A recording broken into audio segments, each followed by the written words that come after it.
এই ভিকটিমের মাকে সুদের বিনিময়ে 50,000 টাকা ধার দেয়। তো সেই ধারের টাকা আদায় করার জন্য মাঝে মাঝে তাদের বাসায় যেত। ঘটনার দিনও তেমনি এই টাকা আদায়ের সূত্র ধরেই তিনি ওই বাসায় গিয়েছিলেন রাতের বেলা, এবং এইটা শাহপরাণ জানতো যে ওই দিন সে যাবে।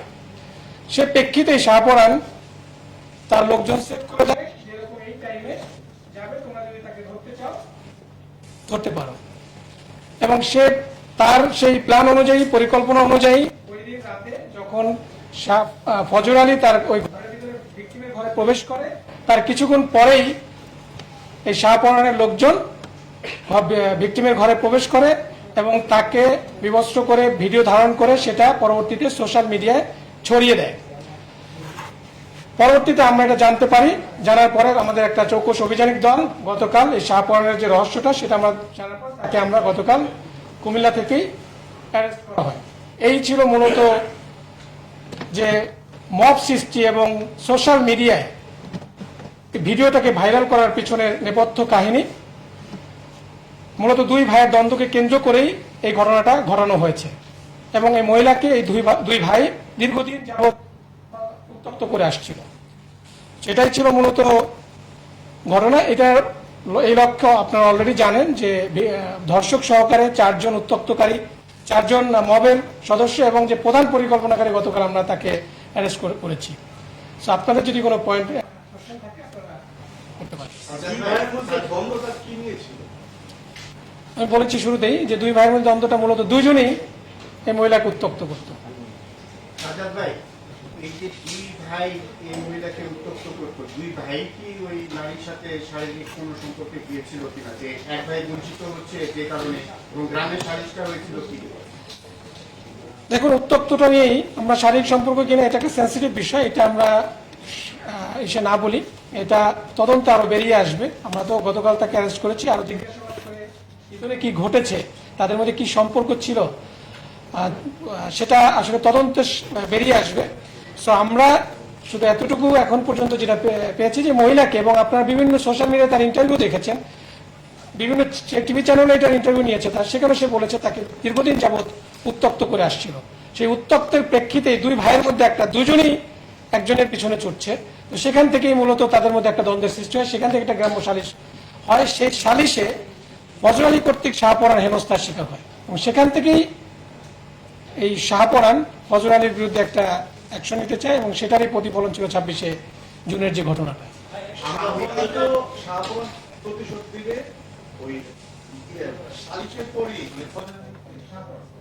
সালিশের পরেই সেটা ডিসিশন নিয়েছে, তার প্ল্যানিংটা কি ছিল, কিভাবে করবে, এবং এই যে মব সৃষ্টি, ভিডিও করা, ভাইরাল করা, সবকিছু প্ল্যানিংটা কিভাবে? দেখুন, ওই যে 50,000 টাকা ধার দিয়েছে ভিকটিমের মাকে, সেই ধারের টাকা নেওয়ার জন্য মাঝে মাঝেই, এটা হচ্ছে সুদের বিনিময়ে দেয়, মাঝে মাঝে সুদের বিনিময়ে সাপ্তাহিক বা মাসিক হিসাবে কিছু টাকা দিবে, সেই টাকা আদায় করার জন্যই মাঝে মাঝে এটা শাহপরাণ জানতো। সেই পরিকল্পনা অনুযায়ী 26শে জুন যখন সে জানতে পেরেছে যে ফজর আলী আজকে যেতে পারে সেই বাসায়, সে অনুযায়ী সে মতটা গ্রুপ অফ পিপলকে শেয়ার করছে এবং এটা নিয়ে এসে একটা মেসেজ, সেই মেসেজটা আমাদের কাছে আছে ইমোর মাধ্যমে, যে একজনকে এখানে আরেকজন, আমরা স্বার্থে বলছি না, সে এখন অ্যারেস্টেড হয় না, আমরা তার বিরুদ্ধে কাজ করছি, নামটা বলছি না, তাকে একটা মেসেজ দিয়েছে, সেই মেসেজের স্ক্রিনশটও আমাদের কাছে আছে।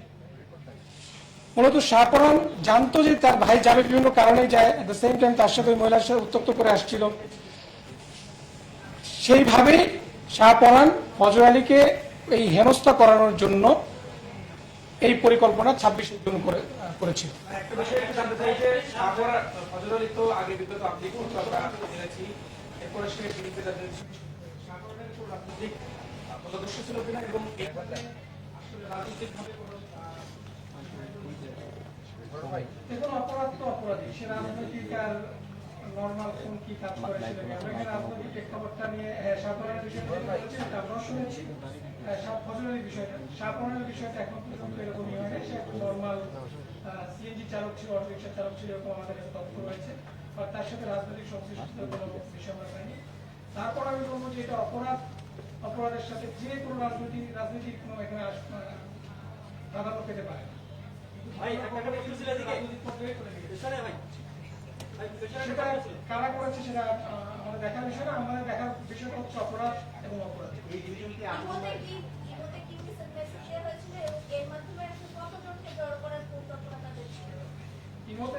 ইমোতে যে মেসেজটা দিয়েছিল সেটা হচ্ছে যে ওই দিন যাবে, এটা শাহপরান একজনকে জানিয়েছে যে আজকে যাবে, তোমরা কি তাকে এরকম করতে চাও কি? এটা কি আপন ভাই ছিল? আপন ভাই। আচ্ছা, আমরা ভিডিওতে দেখেছি, একটা ভিডিও যেটা ভাইরাল হয়েছিল, সেটা দেখেছি আপনি ধর্ষণের কথা বলছিলেন। শুধু কি ভিডিও নাকি ধর্ষণের বিষয়টা নিশ্চিত? এটা তদন্তে বেরিয়ে আসবে। অ্যাকচুয়ালি এটা তো আমি তো এক্সপার্ট না। আপনি যে ভিডিওটা দেখেছেন সেই ভিডিওটা আমিও দেখেছি। ফজলের সাথে আমার কথা হয় না, ফজলের অলরেডি অ্যারেস্টেড। সো এটার বিষয়ে অ্যাকচুয়ালি যে ধর্ষণ ছিল না কি পরিকল্পিত ছিল এটার বিষয়ে আসলে I am not the perfect man to answer. না, ধর্ষণ নাকি শুধু ভিডিও করে হত্যা করার উদ্দেশ্য? এখানে ফজলারি তার ঘরে প্রবেশ করেছে, এটাও সত্য, যেটা আমরা শুনেছি বিভিন্ন ইলেকট্রনিক প্রিন্ট মিডিয়ার মাধ্যমে। এবং ফজলারি আগে গিয়েছে বলেই মব পরবর্তীতে ঢুকে পেরেছে। ফজলারি আগে গিয়েছে, এখন তার উদ্দেশ্য কি ছিল সেটা ফজলারি এবং এই ভিক্টিমই জানে। এবং মব গিয়েছে, পরবর্তীতে মব ধরেছে। আমরা পরবর্তীতে যে দেখেছি প্রতিবাদী দেখে যেভাবে করে একজন নারীকে পুরো একটা ভিডিও সোশ্যাল মিডিয়া বা সমাজের ছেড়ে দেওয়া, এটা তো কোনোভাবেই কাম্য হতে পারে না, গ্রহণযোগ্য হতে পারে না। ধর্ষণের বিষয়টি তদন্ত সাপেক্ষ। তদন্ত সাপেক্ষ অবশ্যই। শাহপরান যে মত সৃষ্টি করলো, তাদেরকে নিয়ে গেল, তাদের এখানে ইন্টারেস্টটা কি ছিল, কিংবা তাদের কি বলেছিল এই শাহপরান? ইয়াং জেনারেশনকে তো আপনার শাহপরানের একটা উদ্দেশ্য ছিল যে শাহপরানের কিছু লোকজন ছিল এবং দীর্ঘদিন ছিল। শাহপরান পারিবারিক ভাবেও তার ভাই বোনদের সাথে তার সম্পর্ক ভালো ছিল না, তার বাবা মার সাথে তার সম্পর্ক ভালো না। শাহপরানের অর্থনৈতিক অবস্থা একটু দুর্বল, এটা সে নিজেই বলেছে প্রাথমিক জিজ্ঞাসাবাদে। সেই হিসেবে তার পরিবার থেকেও শাহপরান ফজর আলী থেকে একটু ডিস্টেন্ট হয়ে গিয়েছিল। সে সব মিলিয়েই এই ফজর আলীকে একটু শাস্তি করার উদ্দেশ্যে মূলত এই পরিকল্পনাটা করে। এট দ্য সেম টাইম দুজনই এই মহিলাকে উত্তপ্ত করতো, যেটা বলছি যে দুইজনেরই এখানে দুই ভাই উত্তপ্ত করছিল। তো এখানে বড় ভাই ছোট ভাই, এবং এই ঘটনাকে কেন্দ্র করে তাদের মধ্যে সালিশও হয়েছিল। সেখানে ফজর আলী কর্তৃক শাহপরানের হেনস্থার শিকার হয়েছে। সেটা থেকেই এই প্রতিশোধটা নেওয়ার জন্যই ফজর আলীকে শাস্তি করার জন্যই মূলত এই ঘটনাটা সে সাজিয়েছে। এর সাথে ফজর আলী ঝামেলা চলছে, নিয়ে গেল, কোনো টাকা পয়সা দিচ্ছে নাকি? এইটা তদন্তে বেরিয়ে আসবে, তদন্ত হোক। অলরেডি 4 জন অ্যারেস্টেড। এটা নিয়ে অলরেডি আপনারা জানেন যে গতকাল আদালত উঠানো হয়েছিল। তার দিনে আমরা তদন্ত করছি না, আমরা আসামি যারা আমরা শাহপরানকে পেয়েছি, শাহপরানের কাছ থেকে যে তথ্যগুলো পেয়েছি সেটা আমরা বলছি। বাট পরবর্তী যে জিনিসগুলো কেন ডিটেল আরো ইনভেস্টিগেশন বেরিয়ে আসবে। সোফার এটা নিয়ে 6 জন, আজকে এটা নিয়ে 6 জন মোটামুটি শেষ।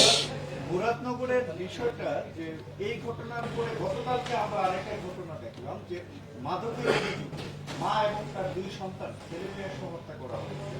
তো এই যে একের পর এক শিরোনামে মুরাদনগর, ওখানকার আপনারা মানে এই বিষয়টা কিভাবে দেখেন? অবশ্যই অপরাধ হলে সেটা তো ভালোভাবে দেখার প্রশ্নই আসে না।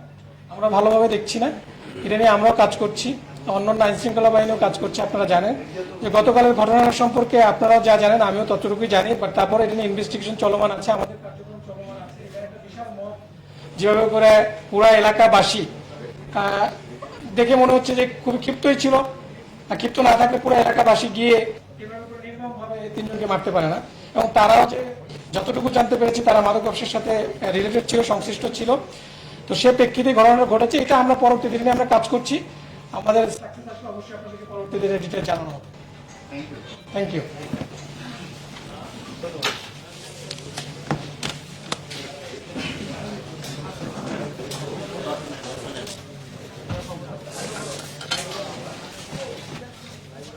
আমি